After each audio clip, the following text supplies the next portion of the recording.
In the autumn of 1878, in the hill country of western Montana, a 36-year-old homesteader named Amos Crane did something that the surrounding settlement found difficult to categorize.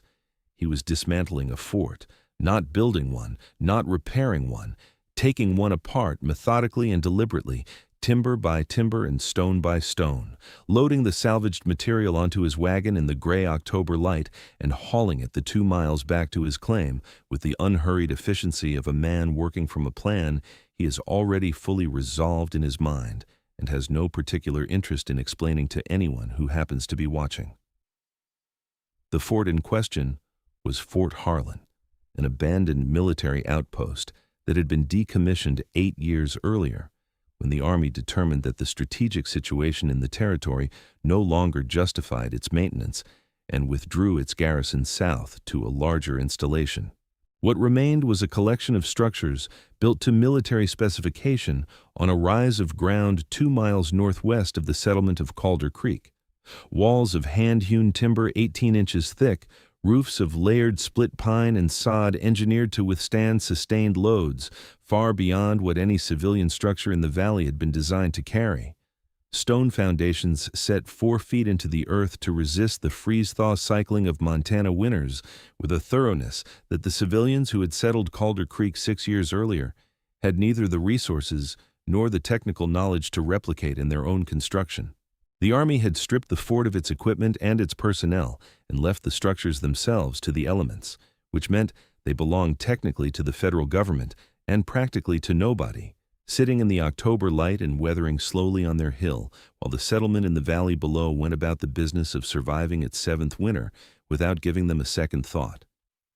Amos Crane had been giving them a second thought for 3 years. He had ridden to Fort Harlan in the spring of 1875, in the year of his arrival in the valley, and he had spent an afternoon examining the structures with the particular quality of attention that his father had modeled throughout his childhood. Not the casual attention of a man taking in a landscape, but the focused, functional attention of a man asking what a thing could do rather than simply registering what it was. What he had found on that first visit had lodged in the back of his mind and stayed there, available and patient, waiting for the season when it would become not merely interesting but necessary. The autumn of 1878 was that season. The signals had been accumulating since July, catalogued in the small notebook he carried in his shirt pocket and consulted each evening by the lamp: the early leaf drop, the low creek, the driven migration of the elk herds, the particular quality of the northwest wind in September that carried in it a note he had not heard in his previous 6 autumns in the valley, something deeper and more sustained than the usual seasonal transition, something that spoke not of the ordinary approaching cold, but of something categorically beyond it. He loaded his wagon before dawn on the first Monday of October and drove to Fort Harlan in the dark and began the work. The settlement of Calder Creek had been established in 1872 by 11 families who had come to the western Montana hill country for the same combination of reasons that drew people to frontier land in that era: the availability of ground that could be claimed and worked, the promise of a river system that suggested reliable water, the particular quality of light in the valley in summer that made the difficulties of the place feel temporary, and the possibilities feel real. The families had come from different directions and different circumstances, and had built their homesteads with the materials and methods available to them, which meant that the construction across the settlement represented the full range of what limited means and frontier ingenuity could produce. Log cabins of varying quality, from the carefully chinked and well-proportioned structure that Walt Pruitt had built in his 2nd year to the rough and expedient shelter that the Hollis family had thrown up in their first autumn and never quite gotten around to improving. Sod-roofed outbuildings that leaked in the spring thaw and held their shape through the dry months and leaked again the following spring. A handful of structures built from milled timber, hauled at considerable expense from the sawmill 40 miles to the east, their straight-sawn boards and precise joints representing an aspiration toward permanence that the cost of their construction made difficult to fully realize. What unified the settlement's construction, despite its variety, was the method: single-course log or timber walls, chinked against the wind with a mixture of clay and moss and whatever else was available, heated by fireplaces or iron stoves that consumed wood at a rate that kept the settlement's woodpile calculations permanently near the front of every household's practical thinking. It was a construction philosophy adequate for the winters the valley had produced in its first 6 years, which had been hard in the way that Montana winters are reliably hard, long and cold and demanding of the people and structures subjected to them, but not exceptional in a way that had tested any structure beyond its fundamental parameters. The winter of 1878 would be exceptional. Amos Crane had read this in the signals the land was producing through the summer and early autumn, and he was making arrangements accordingly. 2 miles up the hill in the gray October light with a crowbar and a wagon and his father's way of seeing the world working quietly in the background of everything he did. George Crane had served in the Union Army as a quartermaster sergeant through the full 4 years of the Civil War, a man whose entire professional existence during those years had been organized around the acquisition, movement, and deployment of material. The logistical work that determines, more reliably than the heroism that gets written about afterward, which side of an engagement retains the capacity to continue operating when the shooting stops. George had spent 4 years developing a specific and disciplined relationship with material of all kinds, a relationship organized entirely around function rather than form, around the question of what a thing could do in a given situation rather than the question of what it was or what it had been, or what it was supposed to be. He had brought this relationship home intact when the war ended, and he had applied it to the management of a small farm in Ohio, with the same rigor he had applied to the management of a regiment's supply chain, and he had modeled it for his son so consistently and so thoroughly that Amos had absorbed it the way children absorb the things their parents model without commentary, not as a lesson, but as the shape of reality, as the way that capable people naturally see the world. The questions his father had always asked were the questions Amos always asked. What is this? And then, what can this do? And then, the question that the first two made inevitable. Who is willing to find out? The gap between what a thing is and what it can do, George Crane had said on more than one occasion, is where most of the unclaimed value in the world lives, unnoticed and available, waiting for someone willing to look past the identity and examine the capability. Fort Harlan, to everyone in Calder Creek who thought about it at all, was an identity. Abandoned military property, weathered and aging on a hill, a relic of a strategic calculation that had been superseded and forgotten. To Amos Crane, it was a capability. It was 18 inches of hand-hewn timber in double-course wall construction with a 4-inch clay-filled cavity between the courses, built to a military specification designed to keep soldiers combat effective through Montana winters, sitting 2 miles from his claim and deteriorating by the season while he wintered in a single-course log cabin that the cold worked through like a problem it already knew the solution to. He had pressed his hand into the clay-filled cavity through a damaged section of the fort's outer wall on his first visit in 1875, and felt the density and the temperature of the fill, warmer than the outside air by a margin that even in spring was perceptible, and he had understood immediately and completely what that 4-inch gap represented. He had ridden home and written 3 sentences in his notebook and closed it and waited for the season when the understanding would become urgent enough to act on.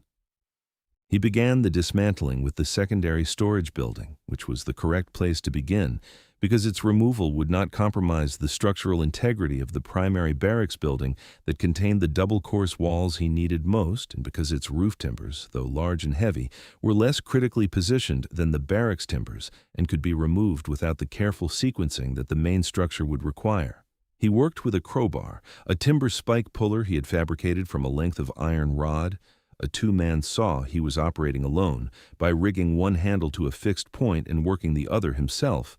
and a block and tackle arrangement suspended from the storage building's ridgepole that allowed him to lower the larger timbers to the ground without dropping them and risking the stress fractures that Jed Hollis would later raise as a concern. The work was slow, physically demanding, and conducted entirely without assistance, because he had not told anyone in the settlement what he was doing beyond the minimum necessary disclosure, the written confirmation from the Helena Land Office that the decommissioned fort structures were available for salvage, which he had taken the trouble to obtain 6 months earlier,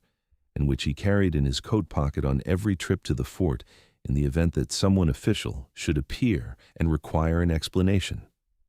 No one official appeared. What appeared instead on the morning of the third week was Jed Hollis, who had noticed the wagon tracks on the county road and followed them to their source with the attentive curiosity of a neighbor who considers it his prerogative to know what is happening on the land adjacent to his own. Hollis was a capable man and a direct one, and he asked his questions in the order they occurred to him. The first question was whether what Amos was doing was legal. Amos produced the land office letter. Hollis read it twice, handed it back with the expression of a man whose first objection has been addressed more thoroughly than he anticipated, and moved to his second question, which was whether old timber from a structure that had cycled through 8 Montana winters was structurally sound enough to be worth the labor of salvage. Amos showed him the testing method, a firm strike with the heel of a hammer handle and an ear pressed to the wood to hear the difference between the clear ring of intact fiber and the dull report of internal cracking, and demonstrated it on 4 timbers from the current load, all of which rang with the clear high note of wood that had aged without fracturing. Hollis watched the demonstration with the expression of a man who is updating his assessment without being entirely ready to say so, and then he rode on toward his own work, carrying with him the raw material for a report that would reach every household in Calder Creek by the following Saturday and be received with the mixture of skepticism and entertained interest that small communities extend to the unconventional activities of their members. Walt Pruitt came to the claim in the third week of October, when the dismantling was complete, and Amos had begun the work of incorporating the salvaged fort timber into his cabin's wall construction. Pruitt was the settlement's most experienced builder, a man who had constructed his own 2-story log house with a precision and care that had made it the acknowledged standard of the valley, and he examined what Amos was doing with the focused, technical attention of a craftsman evaluating another craftsman's work. He pressed his palm against the surface of the new inner wall that Amos was building inside the existing outer wall, feeling the solidity of the construction behind the plank cladding. He tapped the surface in several places and listened to the density of the sound it returned. He asked about the clay mixture composition, the depth of the cavity fill, the method of connecting the inner wall frame to the existing outer wall without creating a rigid thermal bridge that would conduct cold inward at the connection points, and the long-term moisture behavior of the clay fill through multiple freeze-thaw cycles, a concern he identified as the primary technical risk in the approach. The possibility that clay which expanded when wet and contracted when dry would, over multiple seasons, develop voids in the fill that would compromise its insulation value. Amos answered each question with the precision of a man who has thought through every aspect of his own work and can account for every decision in it without hesitation. The clay mixture was 3 parts, clay to 1 part dry grass to 1/4 part animal hair, proportions derived from a pamphlet on European earthen construction methods ordered from a St. Louis bookseller 2 years earlier, which Amos produced from the shelf where it had been waiting and handed to Pruitt, who read the relevant sections with the careful, evaluative attention of someone encountering a new technical source he intends to take seriously. The cavity depth matched the fort's original specification, 4 inches, which the pamphlet's data suggested was the threshold at which the thermal resistance of the fill became meaningfully superior to the thermal resistance of a single-course log wall of equivalent exterior dimension. The connection between the inner frame and the outer wall used a floating joint, detailed in a sketch in Amos's notebook, that allowed for differential thermal movement between the 2 wall systems without creating the rigid bridge that would have undermined the purpose of the cavity. Pruitt examined the sketch and the joint itself where it was visible in the partially completed section of wall, and was quiet for a moment with the quality of quiet that belongs to a man who has found the technical logic in something he was prepared to find technically deficient. He said that his concern about the clay fill's long-term behavior through freeze-thaw cycling was partially but not completely addressed by the pamphlet's European data, which had been gathered in a climate whose winter severity was not fully comparable to Montana's, and that he would be interested to see how the fill behaved through the coming season. It was not an endorsement. It was an acknowledgement that the work was technically serious, which from Walt Pruitt was the most that could be offered without direct performance evidence, and Amos accepted it as such. The winter arrived in the second week of November, without the gradual approach that even severe Montana winters usually provided as a courtesy to the people who needed to finish their preparations. The temperature dropped 28 degrees in 14 hours on the night of the 12th, a rate of change that the settlement's older residents said they had not experienced in a decade, and that the younger ones had no reference point for at all. The creek froze in the night without producing any sound that carried to the cabins. It was simply running when Amos checked it at dusk, and solid when he checked it at dawn, the transition accomplished in the dark with the silent efficiency of a cold that had decided it was done being gradual. The wind came from the northwest at a sustained velocity that drove fine, hard snow horizontally across the valley floor and found every gap in every structure in the settlement with the methodical, patient efficiency of a force that has unlimited time and a specific agenda. It found the gaps in the Hollis cabins chinking along the north wall and drove a thin, continuous stream of cold air through them at floor level that no amount of rearranging the interior could entirely escape. It found the imperfectly fitted window frames in the Pruitt house's upper story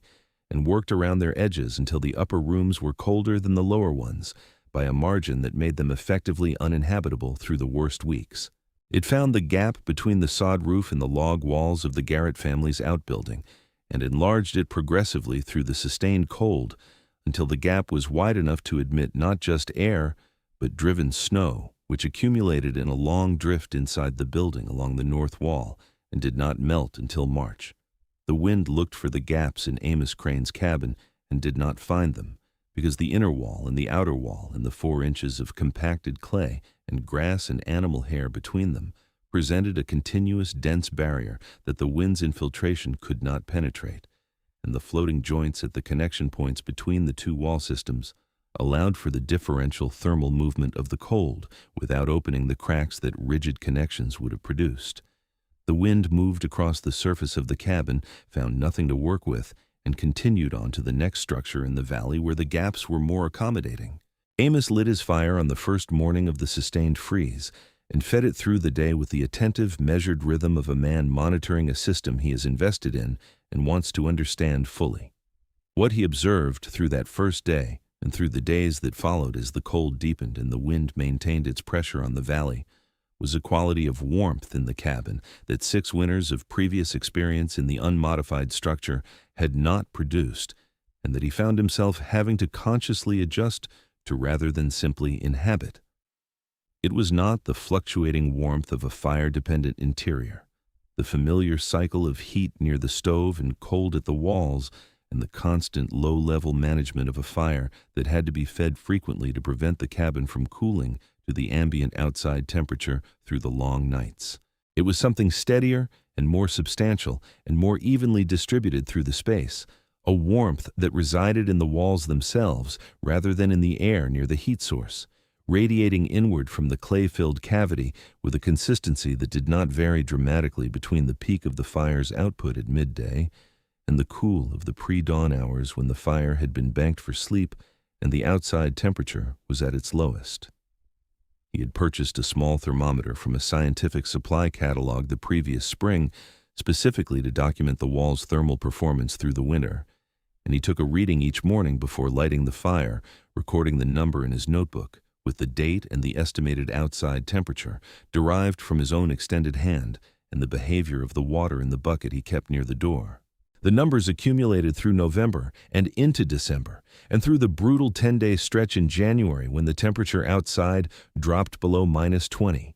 and the wind drove the effective chill to something the exterior thermometer could not reliably capture because the mercury was at the lower limit of the instrument's range. 44 degrees on the coldest morning of the first week, 41 through the worst days of January, 43 when the cold moderated briefly in the second week of February before returning for a final sustained push through the end of the month.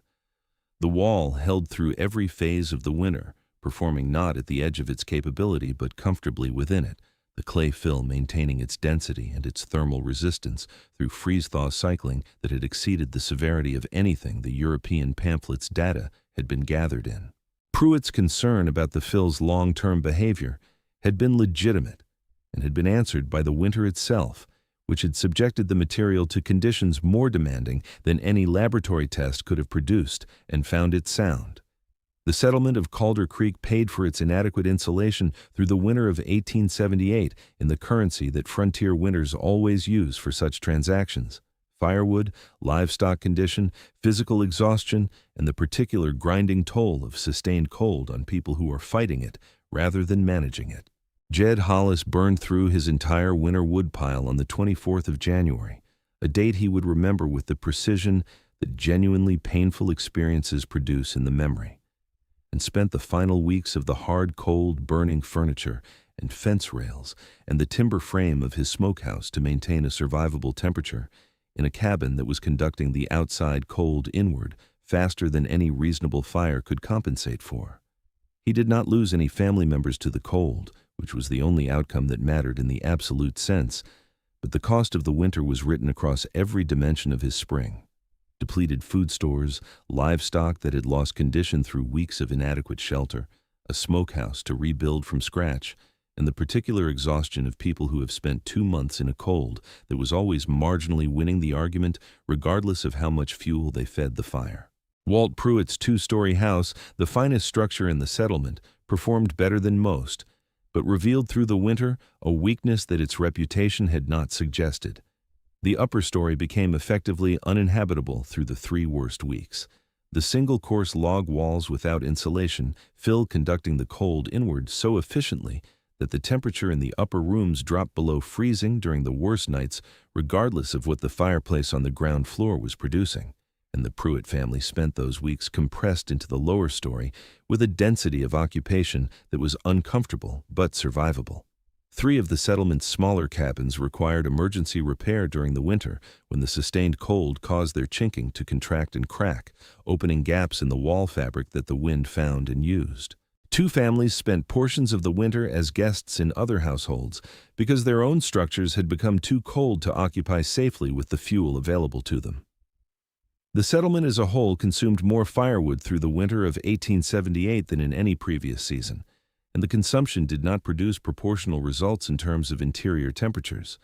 the gap between what was burned and what was felt inside the cabins being a precise and legible measure of what single-course uninsulated walls cost their occupants in a winter that exceeded the ordinary parameters of Montana cold. Against this backdrop of collective thermal struggle, Amos Crane's morning thermometer readings, 41, 43, 44, recorded in neat figures in a small notebook on the shelf above his workbench, were a quiet, patient, entirely private record of a different kind of winter. His woodpile on the 1st of March carried a reserve he had not anticipated, the insulated walls having required so significantly less fire to maintain their temperature through the cold months that his fuel consumption had run below his most optimistic projection by nearly a third. He had enough wood left to heat the cabin through April without cutting another stick. Jed Hollis came to the claim in the first week of February during a brief thaw that made travel possible, and that the settlement used with the focused urgency of people who understand that mild weather in a hard winter is a loan rather than a gift and must be used accordingly.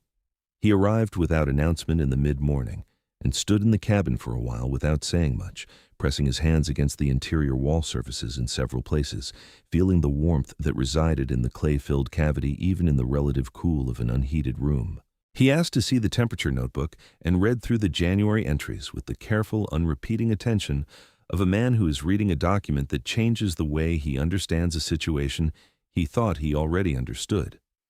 He asked about the clay mixture one more time, and this time wrote the proportions on a piece of paper: 3 parts clay, 1 part dry grass, 1/4 part animal hair, that he folded with the deliberate care of someone treating a piece of information as a practical asset rather than a conversational detail, and placed in the inside pocket of his coat where he put things he intended to keep. He said that he intended to make the same wall modifications to his cabin in the spring, and asked if Amos would walk through the work with him when the time came. Amos said he would. Hollis stood for another moment in the warmth of the cabin, looking at the walls with the expression of a man who is revising his understanding of what walls are for and what they are capable of.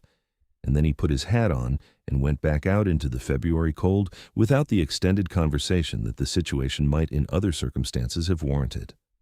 What he did not say was as legible as what he said.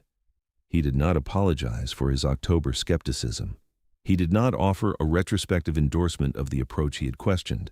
He simply took the proportions and made his intention known and left, which was the statement of a man who has moved past the question of who was right and is focused entirely on the question of what to do next. It was, in its way, a more complete acknowledgement than anything verbal would have been, and Amos recognized it as such and felt no need to add to it. Walt Pruitt came in March, after the winter had broken fully and the snowmelt was running in silver lines across the valley floor, and the settlement had completed its accounting of what the cold had cost. He came with the focused, systematic attention of a man who has decided to understand something rather than simply have an opinion about it, and he spent 2 hours at the claim examining the wall construction in detail, the exterior face, the interior face, the visible sections of the cavity fill where the plank cladding had not yet been fully replaced, the floating joints at the connection points between the inner frame and the outer wall. He asked about the behavior of the fill through the freeze-thaw cycling of the winter, which Amos described in detail, noting that the fill had maintained its density and cohesion through conditions that had exceeded the European pamphlet's data parameters without producing the voids that Pruitt had identified as the primary risk. He asked about the differential thermal movement at the floating joints and whether the joint design had performed as the notebook sketch had predicted, which it had, the gap between the inner and outer wall systems opening and closing through the temperature cycling of the winter without producing the cracking or separation that a rigid connection would have caused. He asked about the observed temperature differential between the modified cabin and the unmodified structures he had moved between through the winter, a question whose answer he received in the form of the temperature notebook, which he read through completely and returned without comment beyond a single slow nod that communicated several things at once: the acknowledgement that the data was real, the acknowledgement that the performance it documented was meaningful, and the acknowledgement that his October concern about the clay fill's freeze-thaw behavior had not been borne out by the evidence that the winter had produced. He told Amos that the floating joint design was the most technically interesting aspect of the construction, and that he intended to incorporate it into the wall system he was planning to build for the new barn he had been designing since the previous autumn. He said this in the manner of a man giving credit where credit is due without making a ceremony of the giving, and Amos received it in the same spirit. That spring, Pruitt was the second person in the settlement to modify his cabin walls using the technique Amos had developed, and he was the most vocal advocate for the approach among the settlement's other families, because Pruitt's endorsement carried the specific weight of the most experienced builder in the valley, having examined the method technically, tested it through a hard winter, and found it sound. By the time the aspens on the hillsides had leafed out in May, 4 families in Calder Creek had completed or begun the same wall modification. By the following autumn, 7 of the settlement's 11 households had modified walls or were actively planning to. The winter of 1879 was not as severe as the winter of 1878, but the settlement's aggregate firewood consumption dropped by a measurable amount regardless,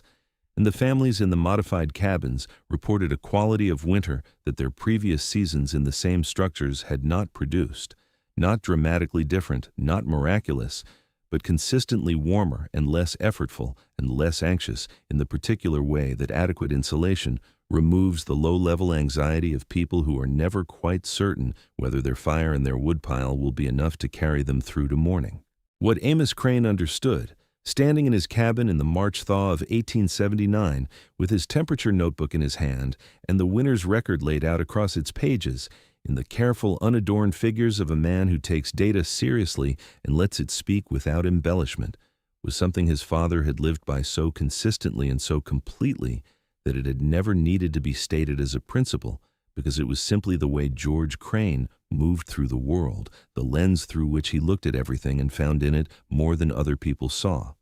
The distance between what a thing is and what it can do is not a small distance. It is not a marginal difference in perspective that produces marginal differences in outcome. It is the distance between a ruin on a hill that the settlement of Calder Creek had ridden past for 6 years without a second thought, and a winter in which a man's thermometer never dropped below 41 degrees on the coldest mornings of the coldest season the valley had seen in a decade.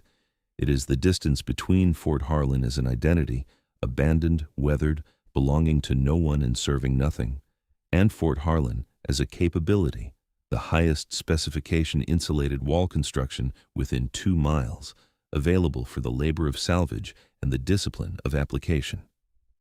George Crane had spent 4 years moving an army's material through a continent at war, and had learned in that time to look at every object as a function rather than a form,